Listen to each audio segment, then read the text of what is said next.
Hello and welcome to another video. Optimal training is keeping you small. Let me explain.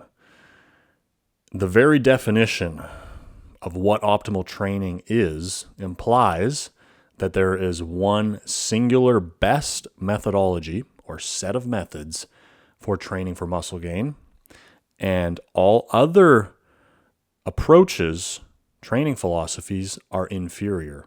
There's a hierarchy, a pyramid of training approaches where optimal training sits at the top. And this is fundamentally flawed in terms of its representation of what the actual muscle growth process looks like.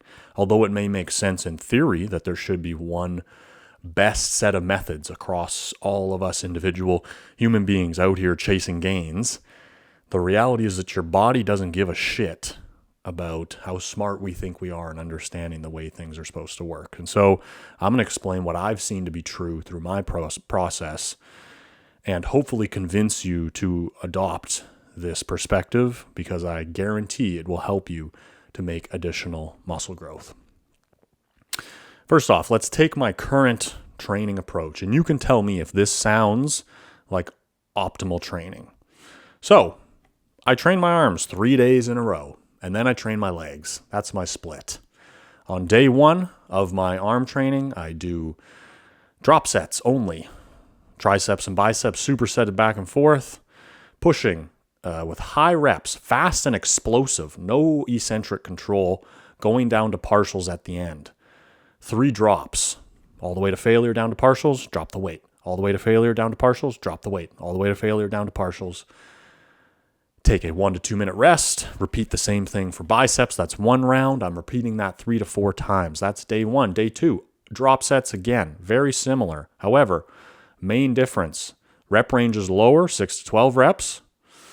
Weight is higher, and we're using a slow eccentric with a fast explosive concentric. Day 3, arms again. In this case, the weight is going to be at its highest, where I'm using a regular tempo. I'm more focused on pushing as much weight as I can. Also drop sets, also partials.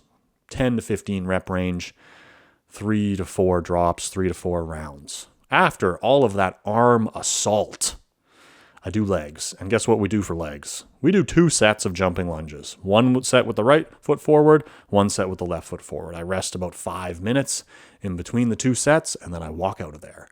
I take the set to absolute failure, past regular range of motion failure. I start with jumping, explosive.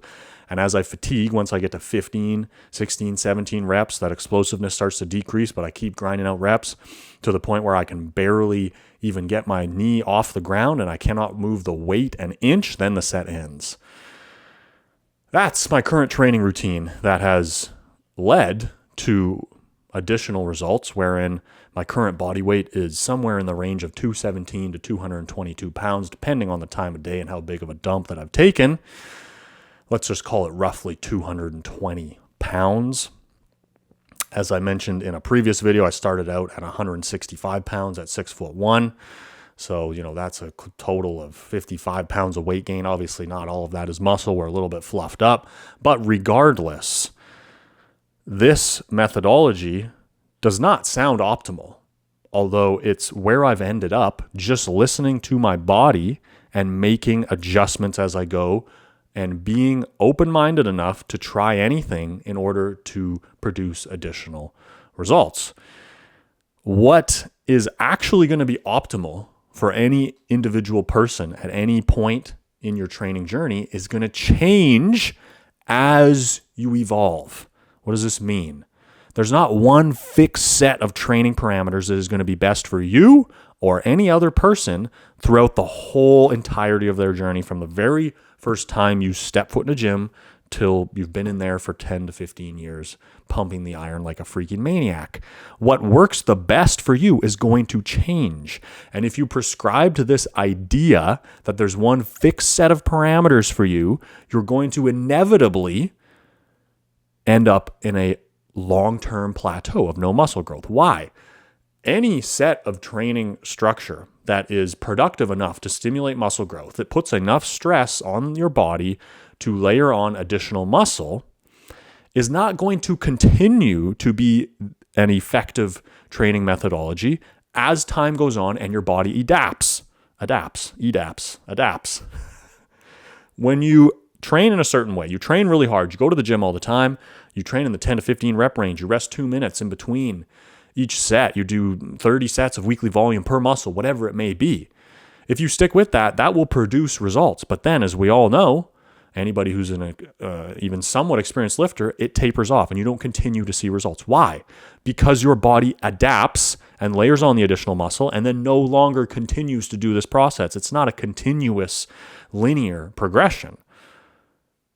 If you are prescribed to the optimal set of training methods, whatever that may be, don't you think that you're going to inevitably end up in a plateau because you're not able to evolve your training? You're stuck believing there's one fixed, best way to do something. Like this person shows here. I'm suggesting that the use of multiple different tempos I've found to be extremely effective in producing different additional growth. And different tempos are effective for different things for different reasons, also at different times, depending on your experience level. This individual, it's a perfect example, I see this all the time, strikes it down and says these are suboptimal in favor of there being one singular optimal way to train, in this case for tempo. But the same perspective applies across all training parameters: intensity, exercise selection, volume, how many sets, frequency, how often, etc. Optimal training seeks to tell you that there is one fixed, optimal, singular way, best way to do this. And I'm here to fully reject that notion because I have not seen it to be true. What actually limits your growth is when you marry yourself to any one particular set of methods, because you're going to end up in a plateau. It's going to work in the beginning. You're going to produce results and you're going to end up in a plateau, and then you're going to continue to do it for way longer or continuously, which you should not do if you want to continue to see growth. You need to then make the next evolution up to produce additional growth for yourself. And so the very nature of this process, as you take on a certain training method that works and then your body responds by layering on muscle, you need to leave that behind and change and up the ante again.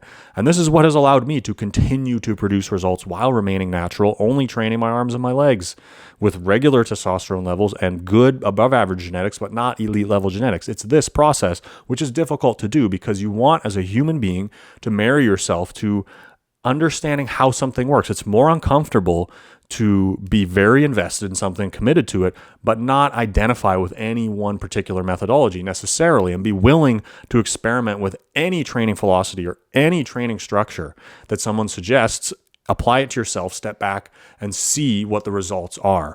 And so when you first start out training, you're a brand new person entering into the gym, a brand new person. Sounds weird. You've never worked out before. You go to the gym. What's optimal for you, or what's going to be the best set of methods, is primarily dependent on two simple factors. Are you consistent, and do you train with intensity? If you always show up to your workouts and actually do that, which 99.9% of people don't do, for a full year, and you actually push yourself hard to failure or close every session, even when you don't feel like it, again, which 99.9% of people don't do, you will see significant growth. 5 to 15 pounds of muscle in a year is totally attainable in that initial phase of newbie gains. So what's optimal there is just honing in on those two factors. A lot of the things that I've recommended on this channel that people have applied, many of you, and commented and said, hey, I was stuck in a plateau, or I've been working out for a couple of years or 10 years. I tried your methods and it allowed me to add an additional inch or half an inch to my arms in a couple months, whatever it may be. Because what I found after this initial newbie phase in my own experience is that I need to experiment and find something different that's going to stimulate more growth. I can't just keep doing what I was doing and expect my body to grow. That's not how it works. Don't just keep showing up, training hard. That's great in the beginning, but then it's contradictory by nature. And it's even going to sound this way when I'm presenting it. You need to continue to show up and train with high intensity, but you got to kind of leave that idea behind that that's going to be enough to lead to growth. And so the things that I found were increasing the frequency. A smaller muscle group like your arms, hit them every other day or at least a couple times a week. Use supersets where you go from triceps back to biceps. Use an extended rest time where you rest 3 to 5 minutes in between your tricep set and your bicep set.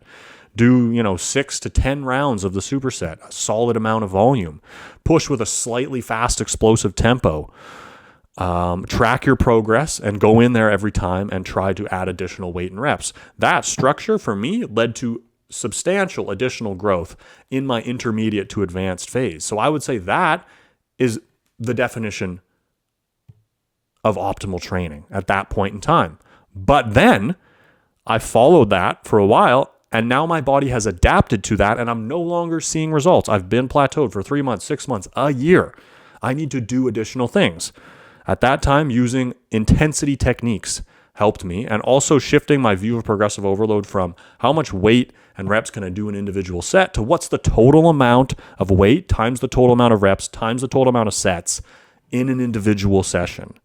Total amount of workload done, and finding ways to progress that by either adding additional sets, maybe increasing the rest time a little bit, maybe increasing your frequency even, so that your weekly output that you're putting on any individual muscle increases over time. Intensity techniques being things like drop sets and partials. Drop set where you push a set to failure, drop the weight a little bit, do another 6 to 10 reps. Drop the weight a little bit, another 6 to 10 reps. Those are drops. Partials, go to regular full range of motion failure, and then just start doing smaller and smaller reps until you can't move the weight at all. Those intensity techniques help to spark additional growth at that point in time, regardless of whether you're going to view them as optimal or not. More recently, I would say in the last 6 months, 3 months, that type of training and focusing on progressive overload with those intensity techniques, training arms every other day, was no longer producing growth. And it had been 6 months to a year of kind of stagnation. And that's where I evolved my training to what it is now, which I outlined in the beginning, which arms 3 days in a row, tons of drop sets, partials, kind of abandoning traditional progressive overload, if you will.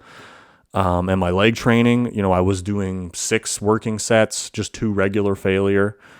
And I was stuck, not growing. And so I said, generally more volume to a point is going to be better. But I said I could either go up to 8 or 10 sets, or maybe let's just try to ramp the intensity into the freaking stratosphere for 2 sets and see what happens. And my legs started growing again significantly. And so the takeaway point is that I think there's many different effective ways to train.